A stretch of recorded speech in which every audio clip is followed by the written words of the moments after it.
Well, good morning and welcome to Frankly Speaking here on WYDC TV Big Fox. I am your host, Frank Acom, and we are broadcasting live from the Hesselson studio here on Marcus Street in Corning, and it's an exciting week. It's Election Day tomorrow. I'll, of course, remind you throughout the broadcast today and tomorrow not to forget to vote. But look at this lineup that we have on the show for the week. So today, Allison Hunt, candidate for Steuben County Legislature. She'll be our guest in just a little bit. Tomorrow, Vicki Olin. She'll give you all the who, what, when, where, and why to be prepared to vote tomorrow. She's with the Steuben County Board of Elections. On Wednesday, we're going to talk about election results, the whole broadcast. Well, we may sneak in a few other topics as well. Thursday, Don McLean. You know him from American Pie, that classic, that legendary classic. He's going to join us on Thursday. And then Friday, we'll talk with Kevin from the Twin Tiers Comic-Con, which is this weekend at the mall. And I know a lot of people are looking forward to that. So that is our lineup for the week. If you have any questions for our guests, you can always get a hold of me. Here is the contact information. We'll do our best to try to get those questions to our guests. It's not too late to actually get a few in for Allison Hunt, who will be on the program here in just a little bit. Also, I haven't had a chance to mention this as we do a little housekeeping here at the beginning of the program. We have a very special program coming up.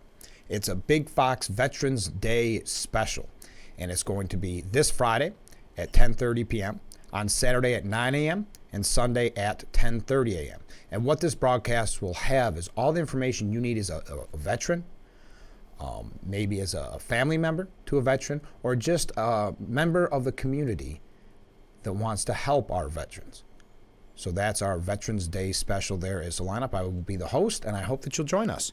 I think I'm very proud of it, and we all are here at Big Fox. So there we go. Our housekeeping is out of the way. Obviously, some troubling news from over the weekend. Thousands of pro-Palestinian marchers descended upon the White House. If you haven't seen that, that's being reported on by the New York Post, but I saw it elsewhere in my show prep this morning as well, chanting such things as Allahu Akbar, cussing at the president, and a demand for a ceasefire. Tens of thousands of pro-Palestinian protesters massed in Washington, D.C. This was on Saturday afternoon before descending upon the White House to chant Allahu Akbar, other things that I can't repeat. Also, using that phrase, from the river to the sea, Palestine will be free. We're going to talk about that a little bit later on as well. Just specifically that chant. Unofficial reports estimate more than 100,000 people showing up to this protest, but the D.C. police could not confirm. They don't confirm numbers of crowd sizes. There was some arrests, although the overall protest, I guess you could call, was peaceful. Several vandals did seize the opportunity to deface the outside gate of the executive mansion with red paint, smothering the white brick with blood-like handprints, and protesters also shattered the windows of a nearby McDonald's. I don't know what McDonald's had to do with it, which was already peppered with pro-Palestinian stickers and spray paint. And then we have other examples, unfortunately, of anti-Semitic attacks on college campuses. We'll be talking about that in a little bit. So we have a lot to cover. Also, that poll from the New York Times in Siena that shows former President Donald Trump up in the polls for certain swing states. Hopefully, we'll have an opportunity to talk about that, because yesterday marked the official 1 year to Election Day. Yes, 1 year. So we have 364 more days of fun. So we'll be talking about that as well. Let's take our first break, though. This is Frankly Speaking on WYDC TV. Big Fox, please stay with us.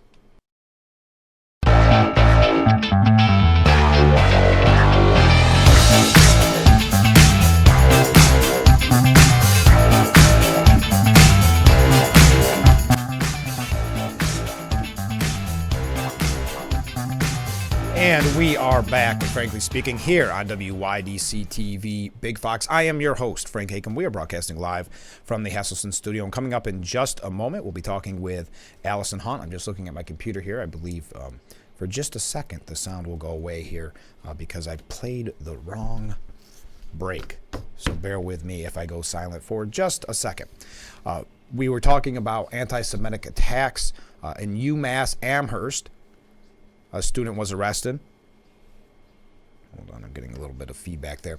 Was arrested for allegedly punching a Jewish student and spitting on an Israeli flag. That's what the university has said. University of Massachusetts Amherst student was arrested after allegedly punching a Jewish student and spitting on an Israeli flag at the end of a vigil on Friday night. That's what school officials have confirmed. We've talked about this rot on college campuses, this anti-Semitic rot. I mean, I think that's the only term that you can use. The unidentified student is accused of assaulting their peer at an event where empty seats were set up to represent more than the 200 hostages taken by Hamas fighters.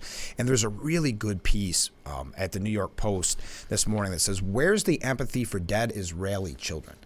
Because we've seen time and time again, for this instance, it was at a vigil for these hostages, but we've seen specifically in New York City, where people are going around tearing down the signs that people have hung up to, I guess you could say, highlight the hostages that have been taken by Hamas. The suspect first approached participants and aggressively gave them, well, we'll just say a gesture before walking away. But the same student came back shortly after and allegedly punched the Jewish student holding an Israeli flag before ripping it out of the victim's hand, is what the organization said. The aggressor then reportedly spit on the flag, and the unnerving incident was witnessed by university staff. I hate bringing up these constant stories of anti-Semitism on our college campuses. I think it's made a lot of people realize, especially, and it's too little too late, but a lot of these professors are coming out and saying, this is wrong, we didn't realize it was this bad. Well, we've talked numerous times on this program about the bias and the rot on college campuses. But I mentioned this piece, Natalia Merkver wrote, where's the empathy for dead Israeli children? After last month, October 7th, where 30 Jewish children were brutally murdered and nearly 30 more dragged into Gaza by violent terrorists who raped, murdered, and burned their families, there is no global outcry for these children. There is a dearth of empathy, she writes. Instead, there are celebrations on college campuses and around the world calling for wiping Israel of Jews from the river to the sea. In other words, ethnic cleansing. From New York City to Los Angeles, people are tearing down flyers that feature faces and details about the kidnapped. Some claim they're keeping the city tidy, but they don't mind the yoga studio and handyman flyers left behind. There is no empathy for the missing Jewish children. Could it be that empathy for innocent child victims is now politicized too? What a great point. Have we become a society that can no longer express empathy for children unless they are on the right side of the political battle du jour? What a moving piece. You can find this for yourself at the New York Post. I don't think I have it up for you on the screen. Oh, yes. Yeah, there it is. So that you can get the author's name. In an age with our schools emphasizing social, emotional learning and T-shirts emblazoned with the word empathy, we need the real deal more than ever. But there's a dearth of it going around. Now, Natalia is a co-founder of the nonprofit Restore Childhood. We have to take another short break. As I mentioned, Allison Hunt will be joining us here in just a moment. I'm hoping that we'll have an opportunity to read the statement. The European Commission released a statement on anti-Semitic incidents in Europe. We're also going to talk Rashida Tlaib over the weekend defending the chant from the river to the sea. So we'll get to that here in just a little bit as well. As always, you can contact me. Thank you for the virtual wave, by the way. But you can contact me. You see that number on the bottom of the screen. You can either leave a voicemail or text. So let's take another break. We'll be right back with Frankly Speaking here on WYDC TV. Big Fox, stay with us.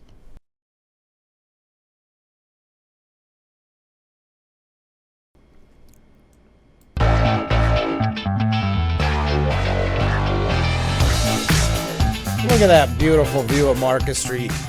Welcome back to Frankly Speaking. I'm your host, Frank Acom.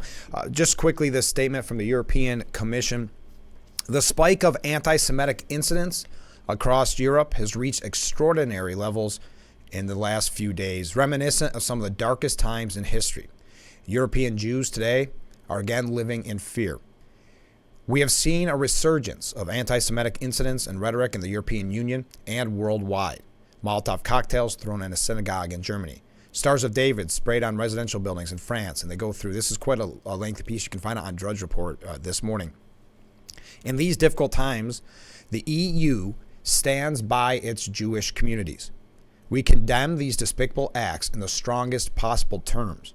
They go against everything that Europe stands for, against our core values and our way of life. And I'll continue again.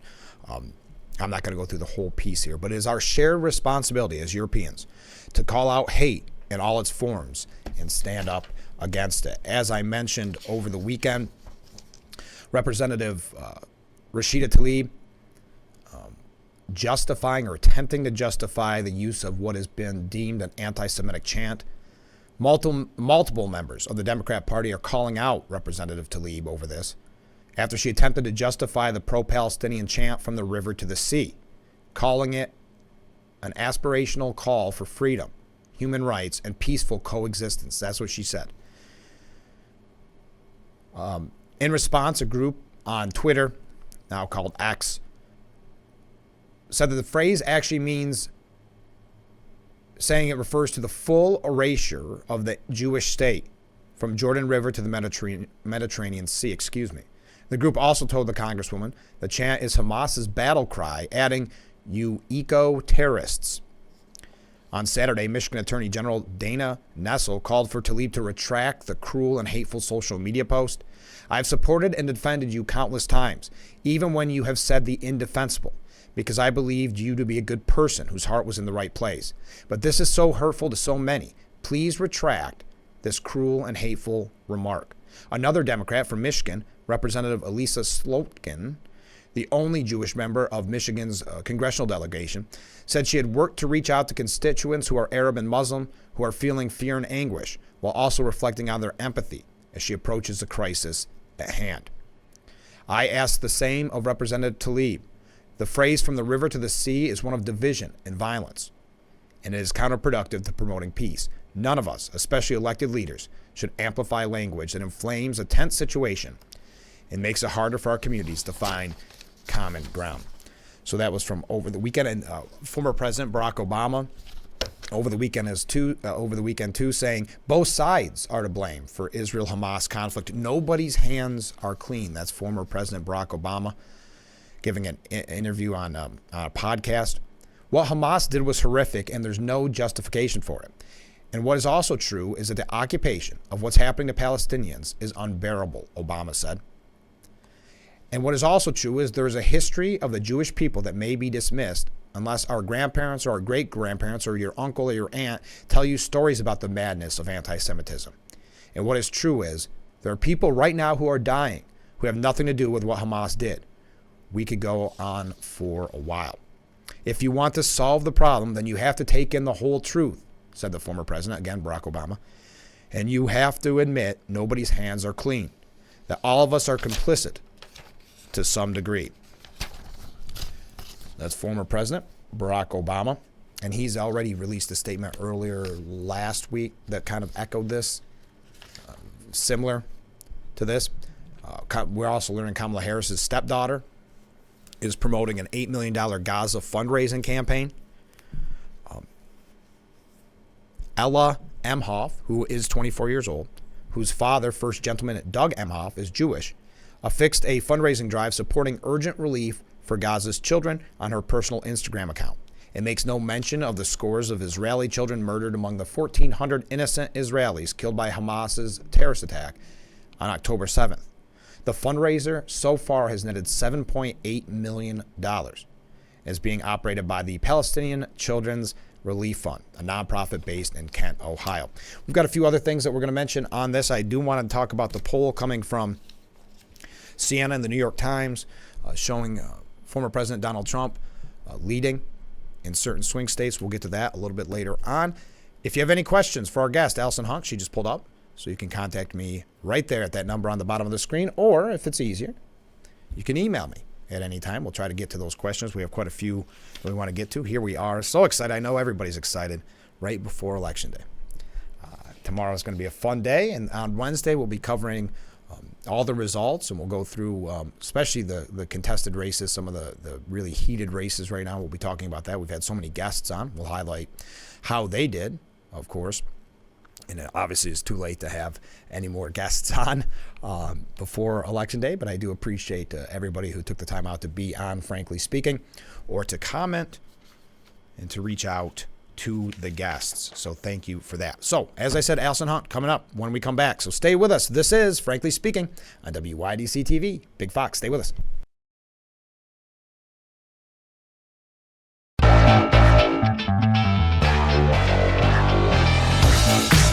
Welcome back to Frankly Speaking here on WYDC TV, Big Fox. I'm your host, Frank Acom. We are broadcasting live from the Hesselson studio here on Marcus Street in Corning. And joining me in the studio, Allison Hunt. Good morning. Good morning, Frank. How you feeling? I'm feeling pretty good. Now, before we talk about that, let's talk about the really important question. How did Walker do on Halloween? He got a little miserable. I won't lie. He handled the first part on Market Street pretty well, but then he got a little tired later on. Oh, did he really? So. Well, he was just riding on his father's shoulders. Correct. He had it made. Well, he wanted to get down. Oh. And any 16-month-old that wants to get down, they're bound and determined. So. Oh, okay. But he looked great, and I figured he probably made out like a bandit. He did. Yeah. He did. So you're feeling good.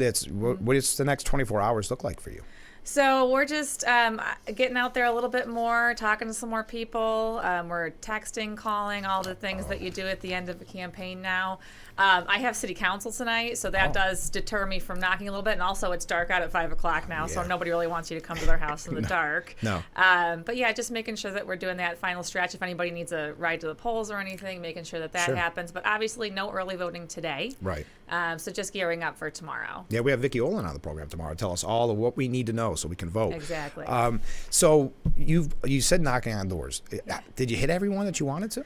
I hit a lot of doors. Yeah. So I will tell you, there are 4,600 doors that you can hit in Corning, and God bless any candidate that can do all of those. Yes. I did not make it to every single one. I made it to a significant portion.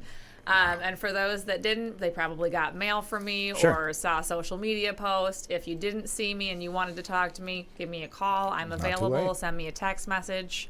Send me an email, whatever you want to do. But I'm always happy to chat. So what do you think? Because this is so, I'm a political person. I love this next 24 hours. How do you feel being right in the thick of it, though? Towards the end, you get a little tired. Yeah. I won't lie. It's just want it to be over, right? Yeah, because you've been going pretty hard. I've been knocking doors actually at this point since the end of February when petitions started. That's crazy. There was a little gap there in the middle, but it's been almost a full year of campaigning.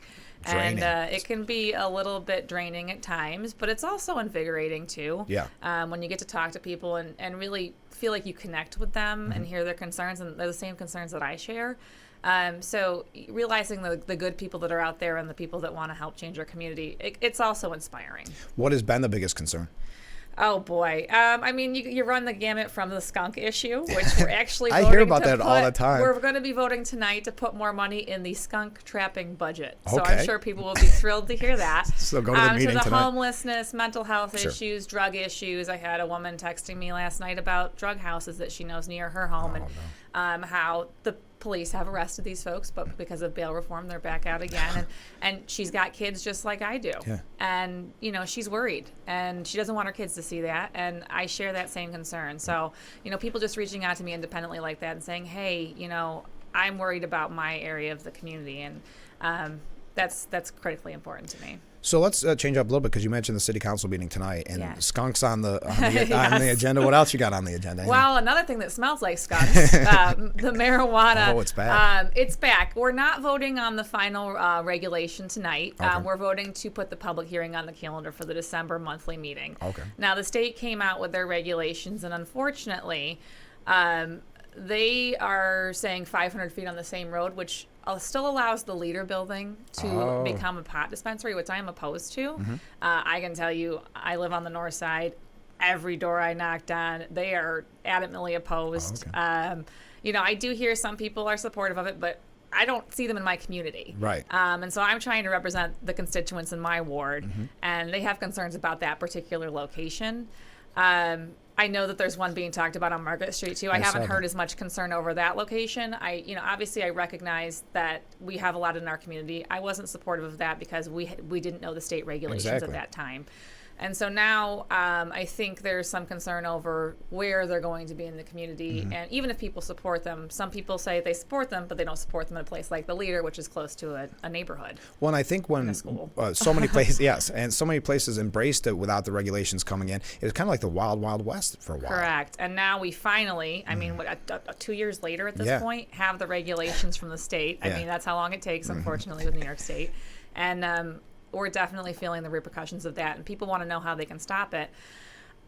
It might not be stoppable. I'm going to voice my opinion, and I think that we shouldn't move forward with passing the state's regulation, and we should make them come in and tell us we have to. That's my opinion at this point. I believe in home rule, and I'm going to do whatever I can to be a voice for that.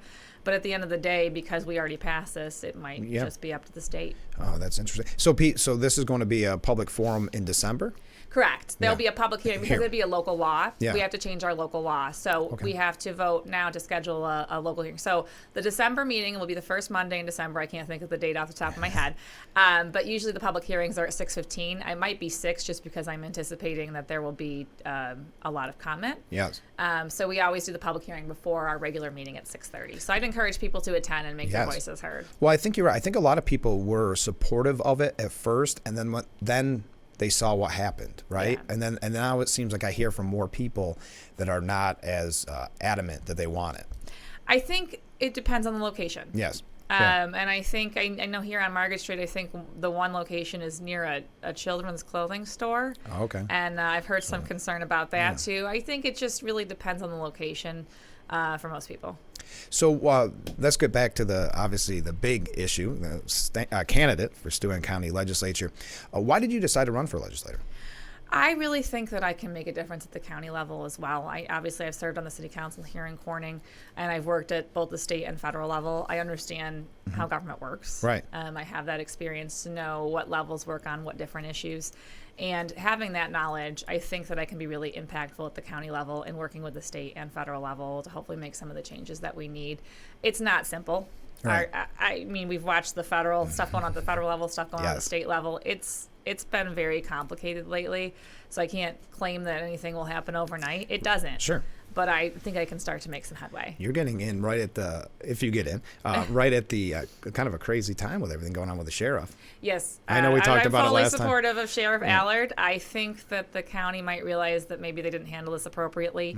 I don't know why the legislators that voted for it did. I can't claim to have had those conversations with them, but from all the information I've been able to publicly view and the court case and all of that, I don't see the reasoning. So I'm hopeful that it will play out and be resolved quickly. Yes. And without costing the taxpayers a lot of money in court.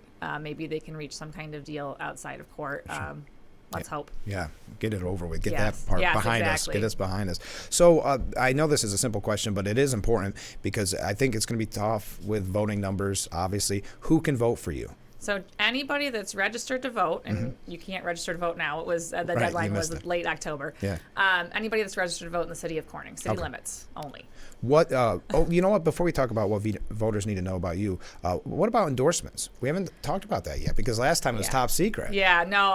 My mailer hit with all my endorsements. I have former mayors, former assemblymen. So Jim Bacalus. Oh, great. Al Lewis, former mayor. Oh, of course. Rich Negri, former mayor. Assemblyman Palmisano. I have the Crystal City PBA. I have 2 former police chiefs, Sal Trentinelli and Spalding. I'm just really honored to have all of their support. And I have Doc Cavallero. Oh, I saw that. How can you not like him, yeah, right? Yeah, you've got a who's who here. Exactly. You got a real party going. So what do voters need to know about you before they head to the booth? So they need to know that I'm committed to this community. I have heard, interestingly enough, I've heard a little bit about me being too busy. And I always find that funny. Yeah. Some people have said, she's got a full-time job. She's a mom. Yeah. Which you'd never hear about a man. No, I always find ever, that crazy. But the thing is, when you have a full-time job and a career and you have a family and you're in the thick of it, you understand that part of the community better. I truly believe that. And I think that I can represent those that are raising their families here, that are working here, that don't think about politics every day, to be quite frank. Right. That, reach out when they need something or if they hear something. And those are the people that I truly believe that I can represent. Obviously, I can represent those that are retired and are in that portion of their life too. But we need a different perspective on the county legislature. There are a lot of people serving up there that are retired. Right. And I think, being in a full-time position is helpful, and understanding the city from the city council perspective is also very helpful. I think it's interesting. Everybody always criticizes, the politics are too old, or they're too this or too that. But then when a young person with a family gets involved, then there's criticism there. Correct. It's so, I guess somebody's always going to be unhappy. Especially with politics. Correct. So, all right, we've got less than 24 hours. Is there anything anybody can do to help? Yeah, if they want to reach out to me, of course, I can always have them go and pick up voters if they need rides. They can make calls for me. They can do text messaging for me. They can simply reach out to other people in the community that they know, even if they don't live here in the city and they know people here in the city. And the number one thing they can do is vote. Voter turnout is so low on these years where there aren't any state or national elections. And it's so disappointing because we really impact their everyday lives. Exactly. So I just really want to see people get out and vote. Yes. And I think even if you make that call to your friends to just say, not even in support, just say vote. Because Correct. You could go tomorrow easily if you don't watch a program like this. You could go easily and forget that it's even election day, because it's not, it's not like the presidential where it's on 24/7. Correct. I mean, the only thing that would really remind you are the obnoxious number of yard signs that we all put out. Yes. But besides that, 6 a.m. to 9 p.m. tomorrow night. If you live on the south side, you're voting at the library. If you live on the north side, you're voting at the church on West William. Please get out and vote. Okay, final question. What would you say to the voters before they head to the booth tomorrow? I would be honored to have your support tomorrow. I truly believe that I can make a difference in this community. I have a lot of ideas. I know there's a lot of things that need to be worked on, and I look forward to working with anybody that's willing to make a difference here. Well, Allison, best of luck. Thank you. Enjoy. What are you going to do the day after? I took the day off. Did you? Good for you. Yeah, so I will be hopefully resting and catching up on a few things that might have been set to the side during this process. Well, good luck. All right, we'll talk to you soon. Thank you so much. All right, stay with us. We'll be right back with Frankly Speaking.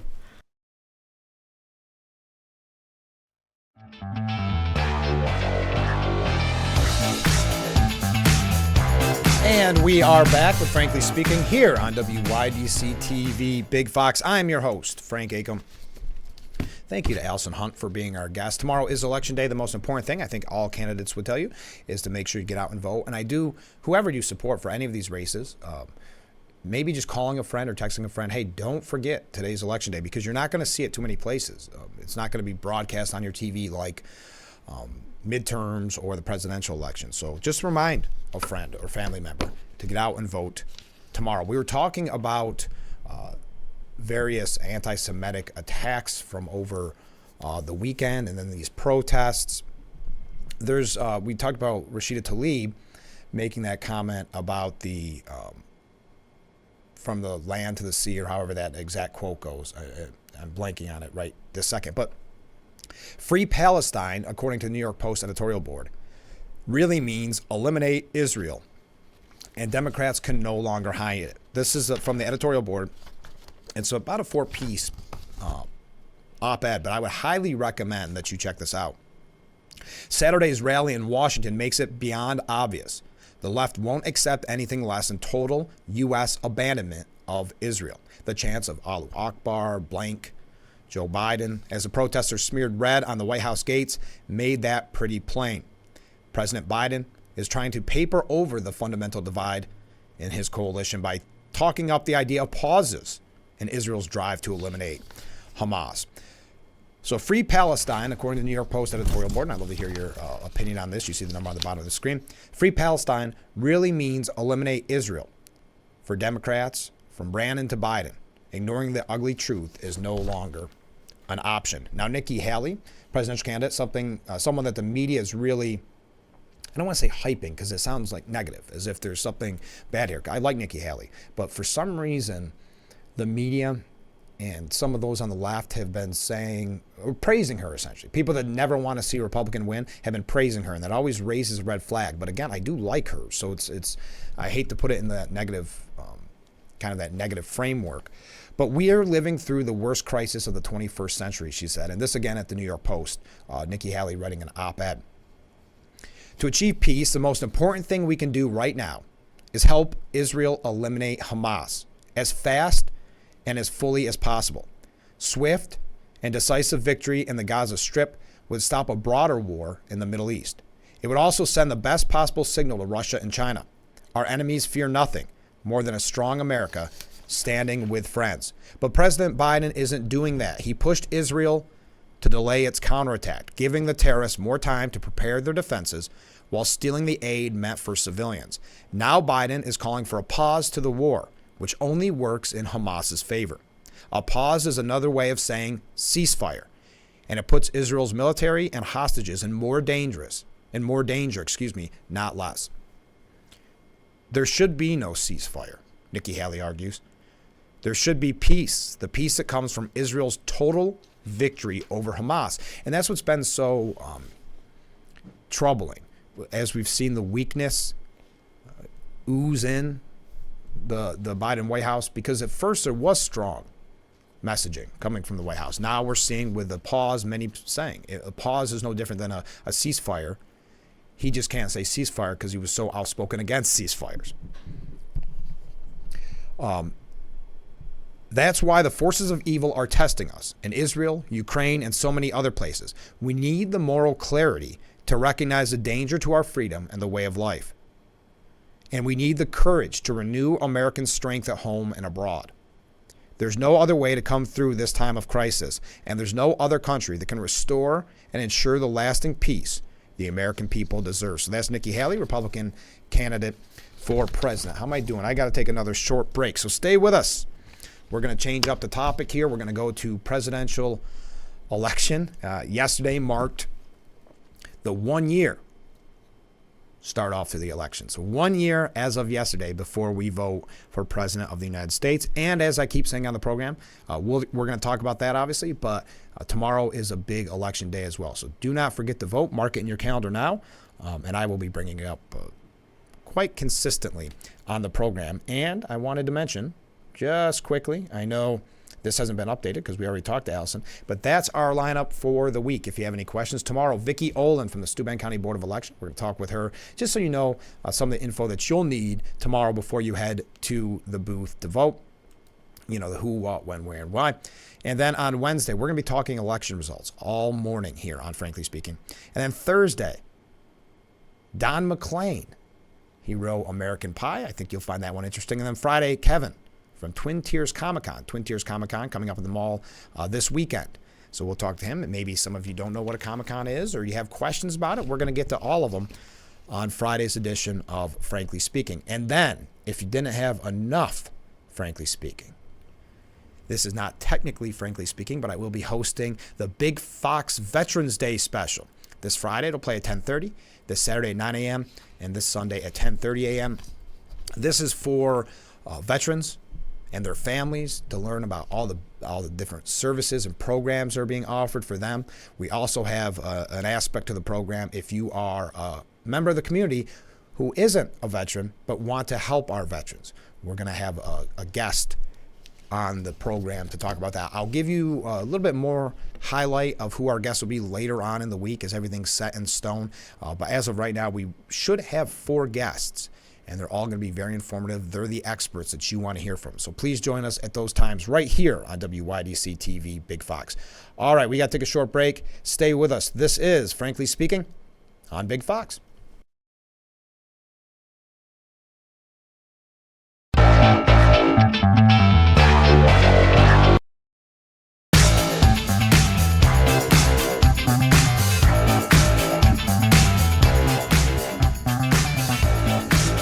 What a beautiful day here on Market Street in Corning, and that's what we're broadcasting live from, the Hesselson studio on Market Street in Corning. Thank you so much for joining us. I'm your host, Frank Acom. You can reach out at any point, that number on the bottom of the screen. Oh, I forgot to wave. We had 2 people walk by earlier.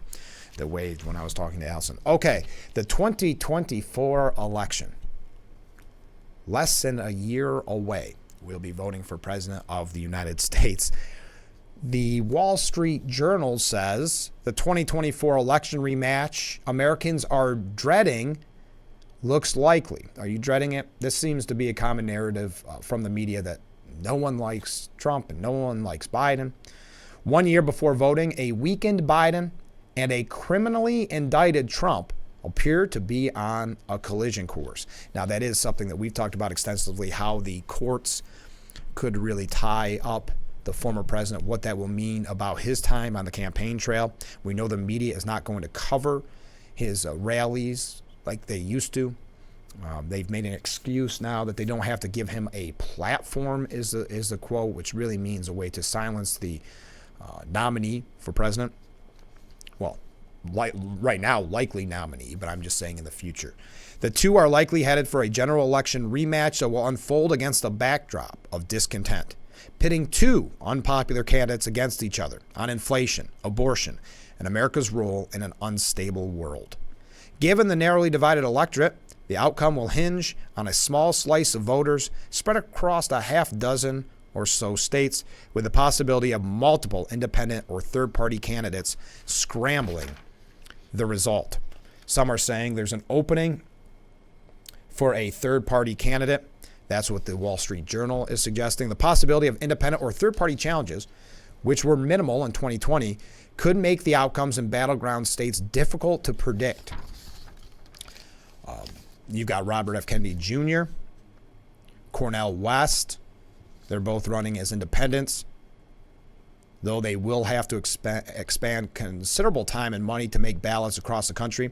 Then No Labels, which is kind of a centrist group, if you will. We talked about this with the former Congressman Tom Reed 2 weeks ago. No Labels also may launch a unity presidential ticket, and the Green and Libertarian parties, which captured hundreds of thousands of votes in 2016 battleground states, are expected to field nominees. I thought, oh yeah, that's right. Kennedy was talking about running as a Libertarian. I guess not. He's not now. Biden and Trump accounted for more than 98% of the popular vote in 2020, depriving third-party challenges of much support. But in 2016, when Trump defeated Hillary, the two major party candidates accounted for less than 95%. In a hypothetical four-way matchup, the Quinnipiac polls showed Biden received support from 36% of registered voters. Trump got 35%. Kennedy had 19% and West 6%. I think the move by Cornel West and Kennedy to run as independents is going to throw some wild cards in there, said Republican pollster Greg Strimple. That is going to be an interesting point to that. So I mentioned, though, and I want to get this up on the screen for you. This was, I guess you want to say, the breaking news coming out yesterday. The New York Times Siena poll that found that Trump leads in 5 critical states.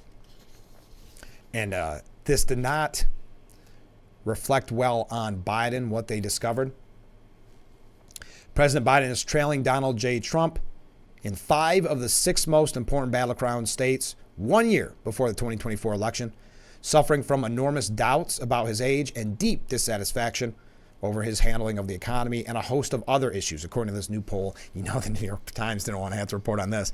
Across the 6 battlegrounds, all of which Biden carried in 2020, the president trails by an average of 48% to 44%.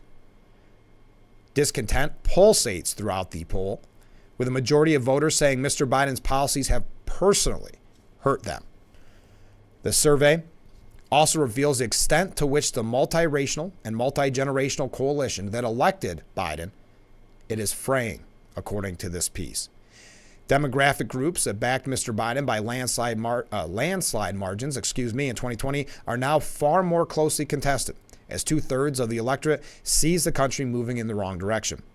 Voters under 30 favor Mr. Biden by only a single percentage point. His lead among Hispanic voters is down to single digits, and his advantage in urban areas is half of Mr. Trump's edge in rural.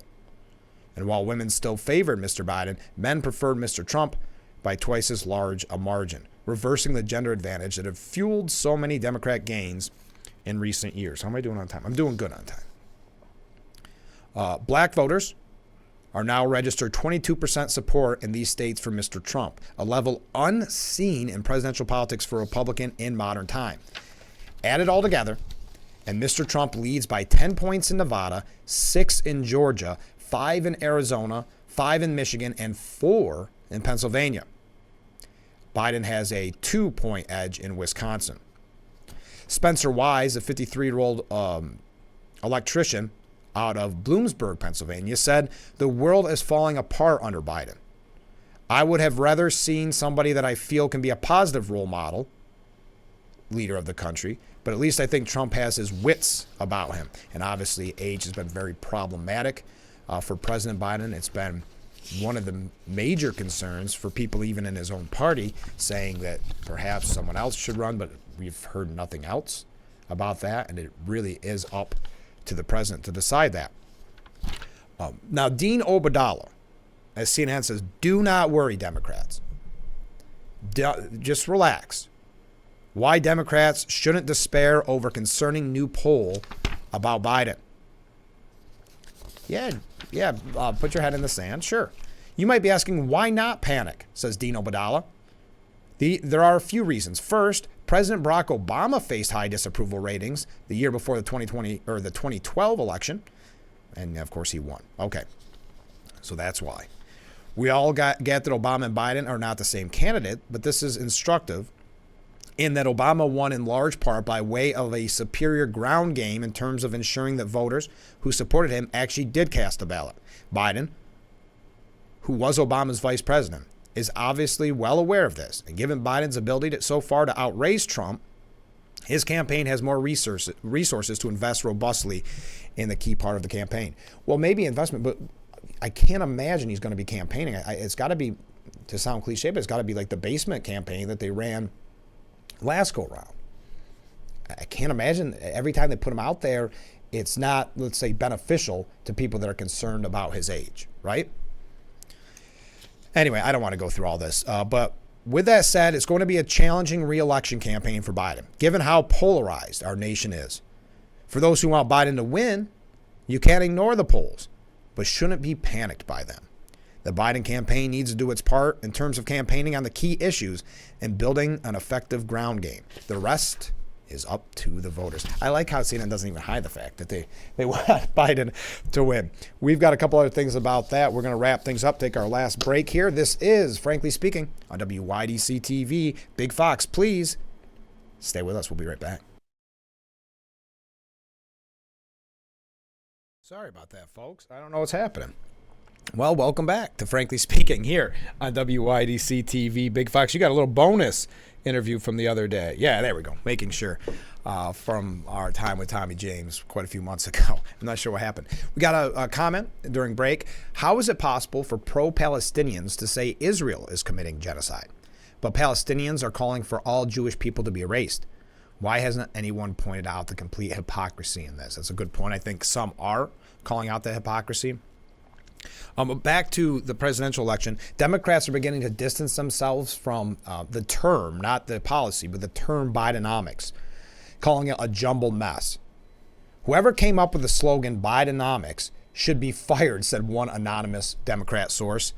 It's probably the worst messaging you could ever imagine. Representative James Clyburn said, I don't like it either. The people that he, meaning Biden, stands for don't deal with economics. They deal with day-to-day issues. They have to educate their children and feed their families and develop their communities, and that doesn't sound like Bidenomics. According to NBC, a focus group from a research firm had a swing voter refer to Bidenomics as a jumbled mess that was really hard to explain. All right, there you go. Well, I think it looks awful, almost cocky to call it Bidenomics when obviously so many people are struggling. When you look at the price of gas, your basic necessities, your food, those type of things, it's going to be a tough sell no matter what you call it. Stacey Abrams says that if you are critical of Kamala Harris, our vice president, that it's misogyny and racism. We cannot ignore the misogyny and racism that remains very prevalent in our politics. And for those behaviors that don't rise to misogyny or racism, there's also just a difference. Our expectations are set for the traditional white male vice president. So it can't just be that you don't think she's doing a good job as vice president. Now, Miranda Devine, and I know we're out of time, but Miranda Devine has a piece of the New York Post today saying America is tired of Joe and Hunter Biden weaponizing Hunter's addiction as a get out of jail free card. People have been sympathetic and indulgent towards Hunter Biden all of his life, and maybe that's part of the problem. Only a heart of stone could fail to ache for the little injured boy who lost his mother and baby sister in a car accident. And she goes through his whole history, but it's 53 and it's time to grow up.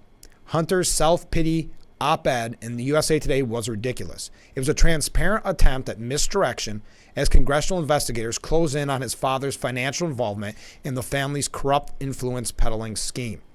Nobody is interested in Hunter Biden's problems, and if anyone is weaponizing addiction, it's him and his father, who keep trying to use it as a get out of jail free card. This is a really good piece. We are out of time, though. I can't get to all of it. But like his father, playing for sympathy is Hunter's reflexive response to being caught doing something wrong. But too bad for the first son. Joe has drained the well of American empathy dry. And now Comer says that this week is going to be a very big week on the Biden impeachment inquiry, hinting at some new information to come out. We are out of time for today's edition of Frankly Speaking. Thank you to Allison Hunt, Corning Deputy Mayor, Corning City Council member, and candidate for Steuben County Legislature. Appreciate Allison being on the program. On tomorrow, we'll hear from Vicki Olin, so we know all the information that we need to go out and vote tomorrow on Election Day, and I'll be beating the drums on that. So that is it for today's edition of Frankly Speaking. Have a great day, everyone, and we'll be back tomorrow morning, Election Day, bright and early, with Frankly Speaking here on WYDC TV, Big Fox. Have a great day, everyone.